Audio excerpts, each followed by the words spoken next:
Ooh, it's a day. It's a day? It's a You said Thursday. what? I keep thinking it's Friday, but it's not. It's Thursday. Today's Thursday. I have a lot of meetings on Thursday. Do you know what season it is? What season is it? Pug shedding season. Pug shedding season. Oh my goodness. It's like Linus from Charlie Brown. Seriously. And he's just a constant puffball of fur that sleeps right beside you. I know.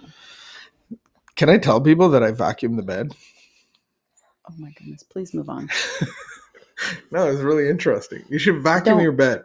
Just saying, if you have a vacuum cleaner that has like a seat, you should vacuum your bed. It's really interesting. Really gets rid of a lot of fur. It doesn't make up for washing your sheets. No. Want to it's in addition. It's in addition. All right, let's get our morning meditation on, our morning devotional. As couples, we are a couple. We are married. I have a new definition of codependency. This helps us out. You have a new. You're evolving in your defining. So your first step problem. Go ahead. Well, I guess it's not a definition of codependency, but my sponsor said that in codependency, we spiritually abandon ourselves. Spiritually abandon ourselves in codependency. So if your life is a pie chart, you put things in your life. So you have like your family work section, you have like work, how much time you spend at work, maybe how much time you spend at the gym or working out. Like you have all these different, people that entertainment, like you put all these things into your pie chart. Your spirituality doesn't go in your pie chart. Your spirituality, like your body is a container. Takes you to every meeting. Your body takes you to every meeting. So your physical body actually doesn't go in the pie chart either. Sure, your time spent going to the gym can go in the pie chart, but your physical body doesn't go in the pie chart. And same with your spiritual. Like your spirituality doesn't go in the pie chart. You take your spirituality everywhere through everything that you do. So it's not a priority. It's life. It is your life and the reason you get to do anything else. And you can't leave your spirituality. You can't leave God out of any part of your life. Just like I can't leave my physical body. So then it puts in context of like, why do I drive what I drive? Why do I work where I work? Why do I go to the gym? Am I going to the gym so that I can tie my shoes and bend over and be of service to God? Or am I trying to gain a certain, very good. Wow. Just a little tidbit. Man, you must have had a coffee today. On my podcast. That's beautiful. This week. All right, let's get into it. We are on March the 18th. Oh my goodness. And we're going to read about safety. That's you. Okay. You're the even numbers. I'm the odd numbers for some odd reason. So go ahead and let's get our book on and get our couples devotion on, meditation. Hit it. Safety. One of the long-term effects of living in a dysfunctional family as children or adults is that we don't feel safe. Much of what we call codependency happens because we don't feel safe in relationship. This can cause us to control, obsess, or focus on the other person while neglecting ourselves or shutting down our feelings. We can learn to make ourselves feel safe and comfortable as part of a nurturing, loving attitude towards ourselves. Often, we get a feeling of safety and comfort when we attend 12-step meetings or support groups. Being with a friend or doing something nice for ourselves helps us feel protected and loved. Sometimes reaching out to another person helps us feel safe. Prayer and meditation helps us affirm that our higher power cares for us. We are safe now. We can relax. Perhaps others haven't been there for us in a consistent, trustworthy way, but we are learning to be there for ourselves. Today, I will concentrate on making myself feel safe and comfortable. Very good. Sorry, I got distracted because I saw a massive spider dangling off the chair. It was coming. Did you kill it? Yeah, I hit it with my hand and then I hit it with my foot. I was there for you. So, safe. I feel safe. You feel safe. That was our whole reading. So I think it's a beautiful thing because addiction is so unsafe and families of dysfunction are so unsafe and unpredictable. I even know when I was in early sobriety, I didn't want to go to drinking environments because it didn't feel safe. Right. Like it felt unpredictable, and it is unpredictable. You never know what's going to happen or who's going to blow up or if a bottle's going to get thrown or whatever it is. And what we've done in our community, and it's like a high value of ours, is to create a safe environment for people to be uncomfortable in. So like change in my perspective has never been comfortable. Yeah. Like changing my clothes is comfortable, but even in COVID, it's like, I don't want to wear I like my track pants. Change is very uncomfortable. Change is uncomfortable, I think, for everyone. So I have to change to get better. God's going to be in a constant, I'm going to be with my spiritual connection to God, I'm going to be in a constant state of changing. Yeah. When we look at our life and we start to realize, like, actually, this isn't working for me, that means I need to do something different. And so that requires change. And most of us don't like change. And that's why we get stuck in codependent behaviors, because we don't want to change. We don't want to disrupt. We don't want to, like, even, you know, if you're a woman in a bad situation, they don't want to leave because of the change financially.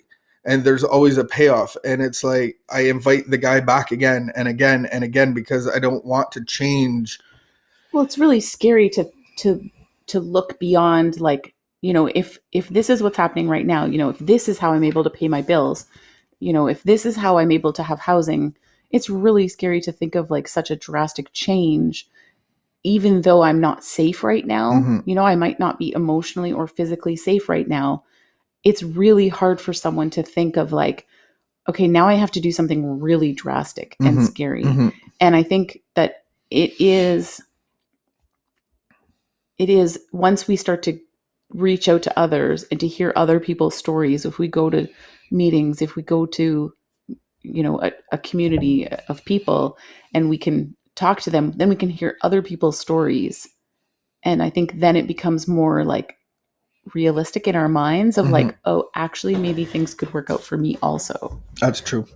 Yeah. And I look back at my early recovery and it was like, I remember I had to change everything. Like from drinking to drugging. And then I was left with me and I'm like, this has to change or I need to go drinking and drugging. Like something has to change. And I was given the opportunity, and church was one of them. Alpha was one of them. AA was one of them. Took every opportunity. And it's like, they were all safe places. And I think even in church, no one understood it. And it was like, who's this guy? And it's like, this guy just doesn't care about anything. He's just happy to be alive. And it's like, people gave me the opportunity to be who I was, as imperfect. I remember my pastor saying, like, I'm like 2 years into recovery, maybe a year in. And he's like, hey, John, would you like to every Sunday take the kids and teach them, basically do Sunday school? And I'm like, yeah. Like, you trust me to do that? Like, you think I'm safe enough to do that? I look back and go, like, I wouldn't let me do that. But we had the opportunity and people gave us the space to be imperfectly changing. Right. And so we had those communities that we were a part of that gave us allowances and didn't condemn us and didn't say, like, the only reason I quit smoking, like cigarettes back in the day, was because we were doing youth group and I felt like a hypocrite. And I was like, every kid that we're talking to gets involved in relationships, drinking, and smoking. This is the beginning. And I'm like, I'm smoking, like, not in front of them. And so I felt convicted by God, but I wasn't condemned by the community. I was cheerleaded on. And so that's my experience with it. Yeah, I can choose to be like, oh, they didn't understand me. And I can be like, but that's my illusion of they're all against me. And maybe some of that's true for some people. In churches, especially. Safety. One example that I thought of was, and thinking of that saying that we use of a safe place to feel uncomfortable. I feel like right now in the scenario that we've been in for the last year, one of the examples of a safe place to feel uncomfortable is Zoom meetings. And a lot of people have really rejected or not been unwilling to engage in Zoom meetings, just said like, I can't do that. I can't do that. There's no connection to people. And the thing is, Zoom is actually, it's a really uncomfortable thing for most of us, but it's not unsafe. It's a muscle. And we can flex that muscle. So for me, what I realized was actually like, and my encouragement to people would be to actually give it a try, because Zoom is actually a really safe place. You can come in anonymously to a meeting. You can shut your camera off. You can have your camera turned off. You can change your name so that you're an anonymous name, and you can listen and you can observe until you feel comfortable enough. And, you know, we've seen that with our Wednesday meeting. But our addiction says it's not a safe place. You get nothing out of it. it's not enough pain relief. But the reality is my recovery has been like times 10 with Zoom and connecting across border and so much. And we have different needs. I think I have a greater need for social interaction, casual social interaction. And so for me, a lot of my Zoom meetings, I go as early as I can to chit chat, and I stay a little bit later to chit chat, whereas it's not like you come late, you come a little bit early and you'll stay a little bit, but I can typically be the last one to leave. I'll keep that conversation going for another hour. Any Zoom meeting. But I'm that way in person too. And so, I think that would be my encouragement to people of if you are feeling isolated, if you are feeling alone, if you are feeling a lack of connection, I really would encourage you to just give it a try. We have one on Wednesdays at noon Eastern, and it's small enough to not be overwhelming, but also you can come in anonymously and you don't have to participate. You can just listen. There's a chance to ask questions afterwards if you want to, but just to give it a try and try something new, try something different. Yeah. And safety is a core need. And so a lot of times we go to people, places, and things for safety, and it's never going to actually meet that need. And so we got to connect to God through a program of action, through prayer and meditation, all of those things. And God's going to be our safety. So come and join us every Wednesday. We're here every morning-ish. It's not. Oh, yeah, it is morning. So thank you for joining us. Aunt Tammy, have a great afternoon. I saw you joined us there.